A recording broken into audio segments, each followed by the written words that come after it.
Good morning. Positive for today. Never underestimate the power of writing.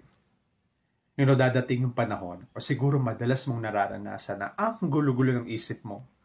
Hindi mo alam kung ano yung uunahin, kalat-kalat siya, hindi mo alam kung paano siya aayusin. Don't struggle it in your head. Write it down. At may 3 levels of writing para maayos natin yung laman ng isip natin. Sulat mo muna yung what you could do. Marami yan, sigurado. Isa-isahin mo kung ano yung nasa isip mo, yung mga aayusin. Sulat mo lahat. Then pag nasulat mo na, isa-isahin mo naman yung what you should do.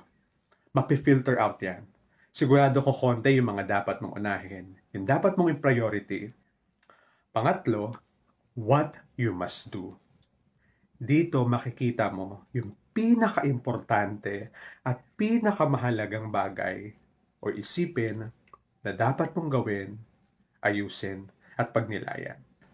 Alam niyo po sa pagsusulat, hindi lang nito mapakakalma ang ating kalooban, ang ating kaisipan. Pwede din natin itong balikan kapag dumating na naman yung panahon na naguguluhan ang iyong kalooban. Pwede mong sabihin na, nagawa ko na to, kaya ko ulit. Love, love.